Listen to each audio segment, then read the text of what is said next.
Would some honourable member care to move that the House take note of miscellaneous business? The Honourable Dr. Mr. Speaker, it's timely today that we take head-on the debate on housing and set out our plan for addressing the long-term issues over supply, over affordability and over home ownership.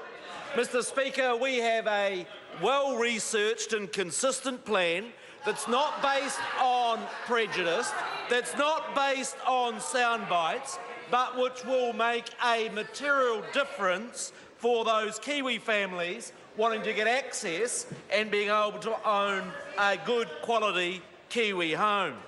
Secondly, I want to highlight just how much is happening, because opposition members claimed yesterday that nothing was happening and nothing was being built, which could not be further from the truth and shows just how out of touch Labor is. Talk to anybody in the building industry and they are run off their feet. Building activity in Auckland and across the country is at all-time highs and at a level a third higher than what they were at a peak more than 10 years ago. Mr. Speaker, we've had growth of 26% in building activity over the last year. That's on top of 22% the previous year and 30% the year before that.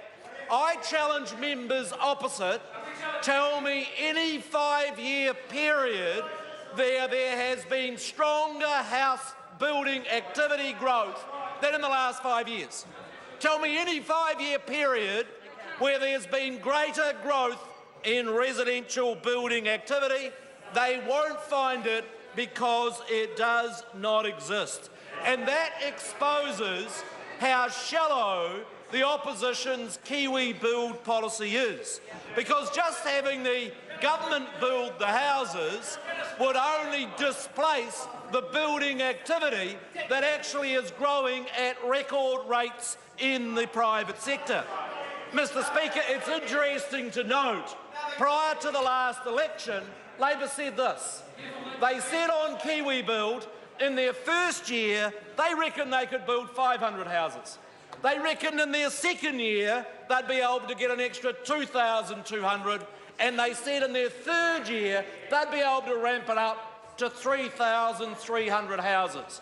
That's an extra 6,000 houses over the term of this parliament, and that was their big, bold policy. Well, actually, Mr. Speaker, over this term of parliament, we're going to build more than 20,000 additional houses over this term of parliament. The truth is that that target has already been exceeded. What's needed is getting the regulatory framework right. And, Mr. Speaker, I could spend all of this general debate going through the planning law changes, the changes in tax laws, the emergency housing initiative, the RMA reforms, the Bright Line test, the removing the tariffs on building products, the special housing areas that now number more than 210, the fast-track plan process both in Auckland and Christchurch that's due to be completed in the next few months, the changes in development contributions, and I draw Mr Twyford's attention to the law change made by this parliament that he voted against in respect of infrastructure agreements that he's now come up with as his bright new idea.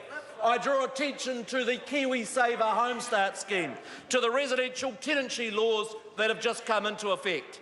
And, Mr Speaker, Labor has been all over the paddock. Remember when they wanted a capital gains tax? Now they don't. Remember when they said the metropolitan urban limit had nothing to do with the problem, and now they say it has everything to do with the problem. Remember when Phil Twyford said he supported state houses being transferred to community housing providers and he opposed it. Remember when he came out and he said that he was opposed to LVRs and then demanded LVRs. Remember when he said Remember all those contradictions. Mr. Speaker, this government has a plan for housing that is working, and that is why there's a record level of building activity. That is why we've got work for an urban development authority. That's why we're looking to reform the Unit Titles Act. Time has expired. Order.